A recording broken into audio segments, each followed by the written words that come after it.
Thaumaturgy is ridiculous. It's the cleric-exclusive cantrip that players love to use in so many different ways. From minor earthquakes to door slam knockouts, there's a ton of fun to be had with Thaumaturgy, all while proving your divine credentials are totally legit. Here's a spell description and the classes you can cast it. Now I'll cover a few tips for using this cantrip effectively.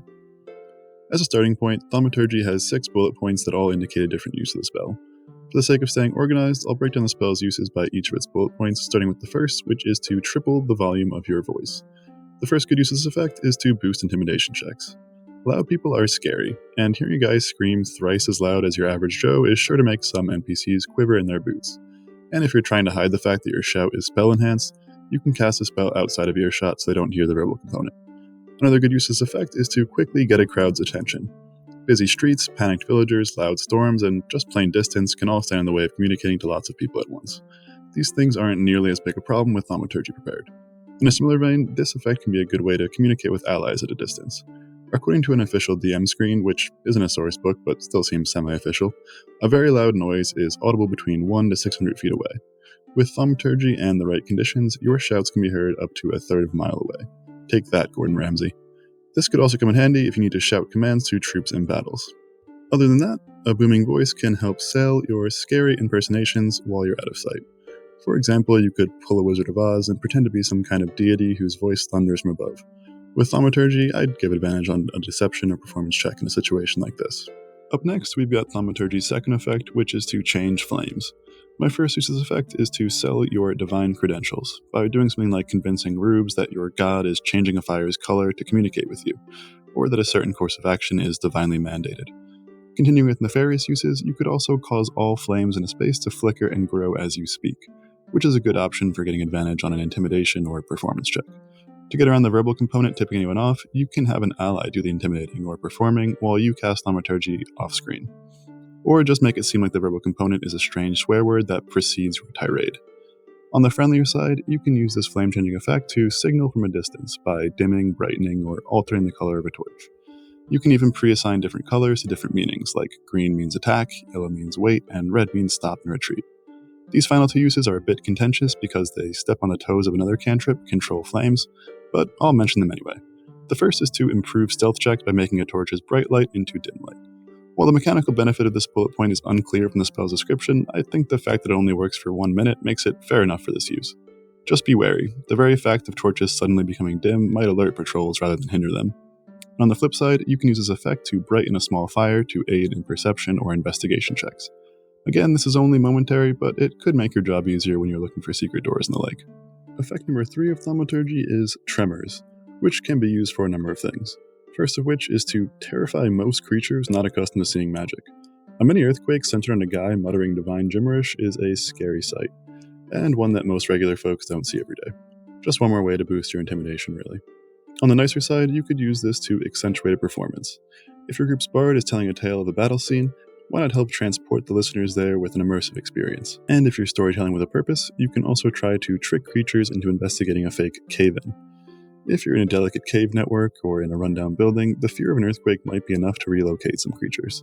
This might be useful to sneak past them more easily if you're causing tremors far enough from them and pairing it with a loud noise, like from the instantaneous sound effect in Thaumaturgy's next bullet point. You could also practice deception by pairing this effect with the loud voice effect to make it seem as though your very voice is shaking the ground, for even more intimidation check boosters.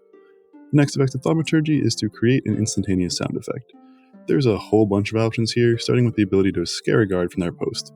A scream, a divine command, the sound of a tortured comrade, whatever you think will make the guard move from whatever door they're guarding.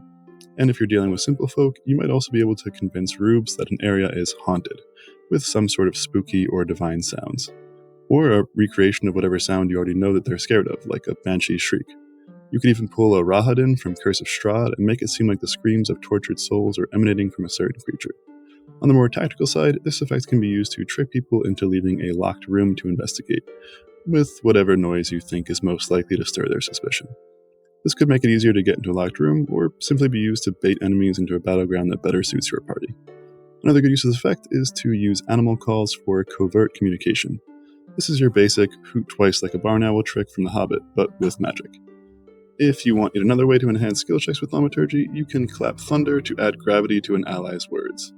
You can't do this to yourself, what with the verbal component, but it sure can work to make your barbarians yelling that much scarier, or enhance the performance your bard is putting on with the appropriate sound effects.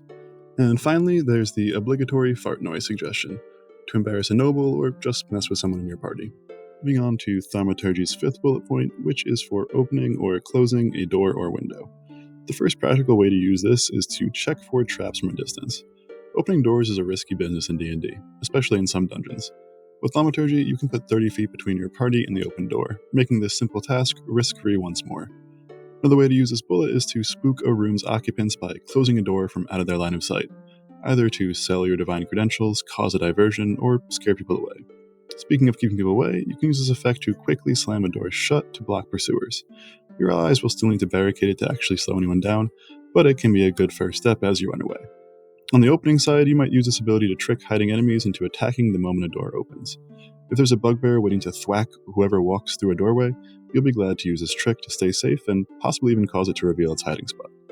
This last one is DM dependent, and that's to hit people standing in doorways for bludgeoning damage. This is highly situational, and even if your DM does give you a shot to deal damage this way, it's unlikely to beat out any other cantrip's damage. But boy will it be a memorable moment when you slam a door in the mimic's face. The final use of Thaumaturgy is to change the appearance of your eyes. This has a few different uses, the first of which is to trick rubes into thinking you're blind with clouded eyes. This could trick someone into giving you charity or treating you more charitably, or cause someone to let their guard down since they think you can't see. Of course, this effect only lasts a minute, so you'll have to time it just right or repeatedly cast it. You might also use this bullet to sell yourself as an agent of divinity, by giving yourself divinely glowing eyes or something, which might work to boost your intimidation, persuasion, deception, or performance checks, especially if you combine it with the earth tremors and amplify voice effects.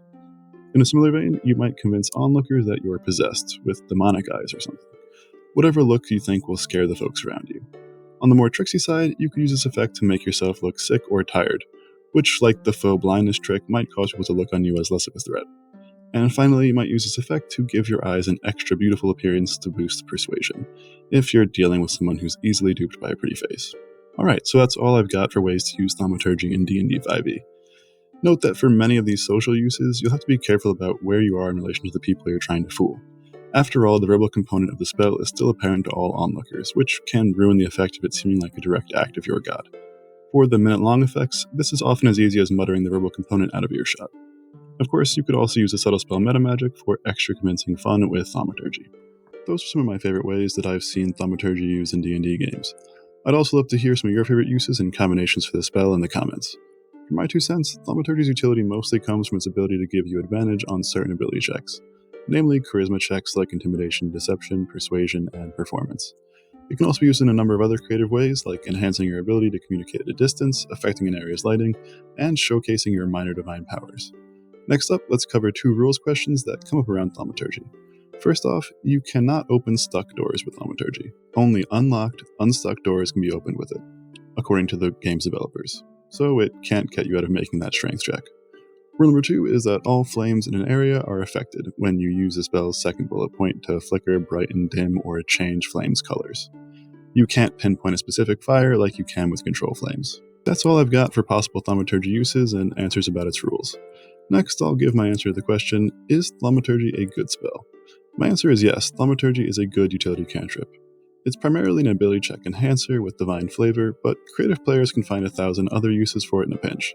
I've done my best to cover common ways it's used, but I couldn't possibly go over all the ways that these minor wonders and signs of your supernatural powers can be used to persuade or deceive others that God is on your side. I will say here that Thaumaturgy often gets compared to prestidigitation and minor illusion, and comes out looking worse in many players' opinions. Prestidigitation has more obviously useful applications, and minor illusion is stronger at creating illusory images and sounds. But even if you agree with that conclusion, there's no denying that Thaumaturgy fulfills the same basic niche as those other utility cantrips, which is enhancing ability checks and making your spellcaster more thematically complete. Thanks so much for watching. Hope you found this guide on Thaumaturgy helpful and can show your appreciation with a like and subscribe. It's a massive help for small YouTubers like me. If you have any stories about using Thaumaturgy in your own Dungeons & Dragons game, or questions about the spell's rules, please share them in the comments below. This is D&D Lounge wishing you the best of luck in your next spellcasting venture.